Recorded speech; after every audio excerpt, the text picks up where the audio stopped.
ನಾಳೆ ಸ್ವಾತಂತ್ರ್ಯ ದಿನದ ಸಂಭ್ರಮ. ಹೀಗಾಗಿ ದೇಶದೆಲ್ಲೆಡೆ ಸ್ವತಂತ್ರ ಸಂಭ್ರಮವನ್ನು ಆಚರಣೆ ಮಾಡೋದಕ್ಕೆ ಸಿದ್ಧವಾಗಿದೆ. ಹೀಗಾಗಿ ಸಾಂಸ್ಕೃತಿಕ ನಗರ ಮೈಸೂರಿನಲ್ಲೂ ಕೂಡ ಸ್ವತಂತ್ರ ಸಂಭ್ರಮವನ್ನು ಆಚರಣೆ ಮಾಡೋದಕ್ಕೆ ಸಾಕಷ್ಟು ರೀತಿಯಾದಂಥ ಸಿದ್ಧತೆಗಳನ್ನ ಮಾಡಿಕೊಳ್ಳಲಾಗಿದೆ. ಇವತ್ತು ನೀವು ನೋಡ್ತಾ ಇರ್ಬೋದು, ಏನು ಮೈಸೂರಿನ ಅಲ್ಲಿ ಏನು ಗಜಪಡೆ ಏನಿದೆ, ಈ ಒಂದು ಗಜಪಡೆ ತಾಲೀಮನ್ನು ಮಾಡ್ತಾ ಇರ್ತಕ್ಕಂಥದ್ದು. ಆ ತಾಲೀಮಿನ ಜೊತೆಗೆ ಏನು ತ್ರಿವರ್ಣ ಧ್ವಜವನ್ನು ಹೊತ್ತು ಕ್ಯಾಪ್ಟನ್ ಅಭಿಮನ್ಯು ಒಂದು ರಾಜ ಬೀದಿಗಳಲ್ಲಿ ಸಾಕ್ತಾ ಇರ್ತಕ್ಕಂಥದ್ದು.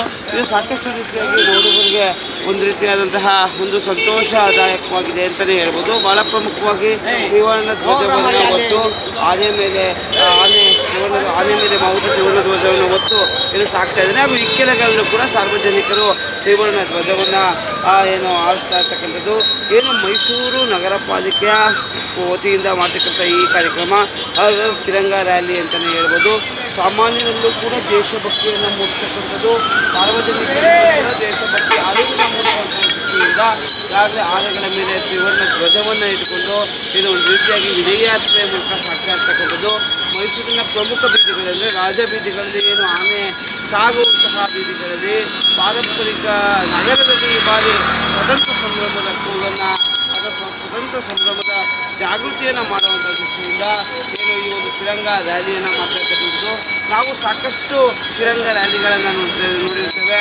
ಏನು ನಡೆಯುವ ಮುಖಾಂತರ ಅಥವಾ ಬೈಕ್ ರ್ಯಾಲಿ ಮುಖಾಂತರ ನೋಡಿರ್ತೇವೆ. ಆದರೆ ಇದು ಒಂದು ರೀತಿ ತಿರಂಗ ಗಜ ರ್ಯಾಲಿ ಅಂತ ಹೇಳಿದ್ರು ಕೂಡ ತಪ್ಪಾಗಿಲ್ಲ.